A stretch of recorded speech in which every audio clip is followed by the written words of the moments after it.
চাঁপাইনবাবগঞ্জে ভুয়া শ্রমিক দিয়ে জেলা মোটর শ্রমিক ইউনিয়ন গঠনের অভিযোগ উঠেছে। এমনকি সাধারণ সভায় পুরনো সদস্যদের অংশগ্রহণ করতে দেওয়া হয়নি, উল্টে তাদের মারধর করে সভা থেকে বের করে দেওয়ার অভিযোগ করেছেন মোটর শ্রমিকরা। রোববার বিকেলে শ্রমিক ভবনে এক সংবাদ সম্মেলনে এসব অভিযোগ তোলা হয়। সংবাদ সম্মেলনে বক্তব্য রাখেন জেলা মোটর শ্রমিক ইউনিয়নের সদস্য মোজাম্মেল হক বীর, ফজলে রাব্বি এবং মোশারেফ হোসেন মুসা।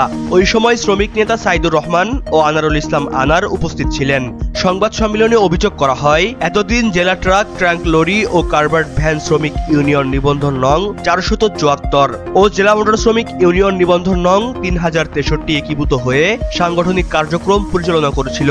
গত 5ই আগস্টের পর কতিপয় সদস্য মোটর শ্রমিক ইউনিয়ন আলাদা কার্যক্রম শুরু করে, কিন্তু ওই ইউনিয়নের প্রকৃত শ্রমিকদের বাদ দিয়ে ভুয়া শ্রমিক সদস্য দেখানো হয়েছে। গত শনিবার ওইসব ভুয়া শ্রমিকদের নিয়ে সাধারণ সভারও আয়োজন করা হয়।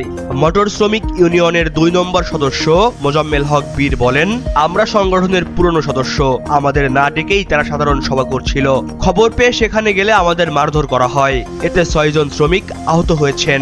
এ বিষয়ে জানতে চাইলে মোটর শ্রমিক ইউনিয়নের সাধারণ সম্পাদক আব্দুর রউফ জুলমত জানান, সংগঠনে কোনো ভুয়া শ্রমিক নেই, সাধারণ সভায় তাদের কেউ মারধর করেনি বলেও দাবি করেন তিনি। সদর মডেল থানার ওসি রইসউদ্দিন জানান, কয়েকজন শ্রমিক থানায় এসে একটি লিখিত অভিযোগ করে গিয়েছেন, তবে তা এখনো মামলা হিসেবে গ্রহণ করা হয়নি। তদন্ত সাপেক্ষে প্রয়োজনীয় ব্যবস্থা গ্রহণ করা হবে। মহিবুল্লাহ নাহিন, প্রহর 24।